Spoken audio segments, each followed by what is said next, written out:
Nepal border पर बेनामी संपत्ति का खुलासा हुआ। आयकर विभाग की रिपोर्ट में बड़ा खुलासा हुआ है। बड़े स्तर पर बेनामी संपत्तियों की खरीद की गई है। फर्जी पैन से बहराइच में खरीदी गई संपत्तियां। 2 साल में 2000 संपत्तियों की खरीद फरोख्त हुई है। नेपाल से सटे 4 जिलों की ये सर्वे रिपोर्ट सामने आई है। बहराइच, लखीमपुर खीरी, पीलीभीत, महाराजगंज की ये रिपोर्ट है। आईटी की इन्वेस्टिगेशन विंग को अब मामले की जांच की जिम्मेदारी सौंपी जाएगी। 1500 करोड़ की संपत्तियों की खरीद की जांच की जाएगी।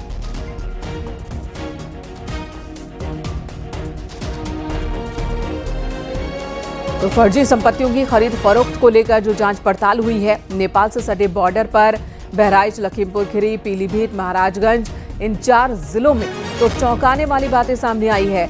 1500 करोड़ की संपत्ति फर्जी पैन कार्ड के आधार पर खरीदी गई, यानी कि बेनामी संपत्तियों की खरीद हुई है। इन संपत्तियों को खरीदने वाला कौन है, पैसे कहां से आए, इन्वेस्टमेंट कहां से हुई है, कई सारे सवाल हैं जो सामने आने हैं, जिनके जवाब आईटी की अब इन्वेस्टिगेशन विंग इस मामले की जांच करेगी। 2 साल में 2000 संपत्तियों की खरीद हुई है, जहां पर संपत्ति खरीदने वालों की जानकारी सही सामने नहीं है। संकेत मिश्रा हमारे साथ इस वक्त मौजूद है। संकेत, ये रिपोर्ट किस आधार पर तैयार की गई है और अब आगे की जांच कैसे होगी?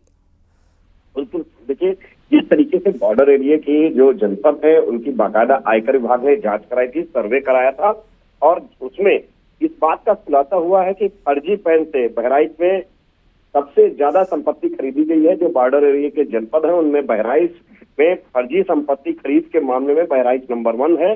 और ऐसा जो पैन कार्ड जो सर्वे में सामने आया है कि पैन कार्ड फर्जी तरीके से लगाए गए हैं।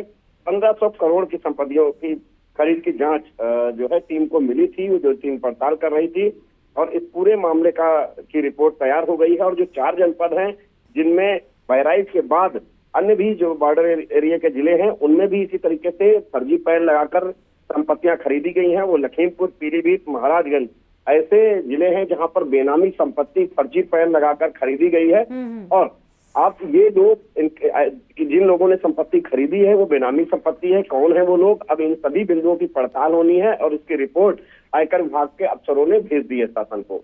धन्यवाद आपका संकेत, इस वक्त पूरी जानकारी देने के लिए। तो 2000 से ज्यादा फर्जी संपत्तियां खरीदने की बात सामने आई है। आयकर विभाग ने जांच की इन 4 जिलों में, तो कई खरीद बिक्री के मामले जब सामने आए तो 2000 से ज्यादा संपत्तियां ऐसी हैं बीते 2 साल में जो बेची गई हैं, लेकिन खरीदने वाला कौन है ये अभी तक साफ नहीं है।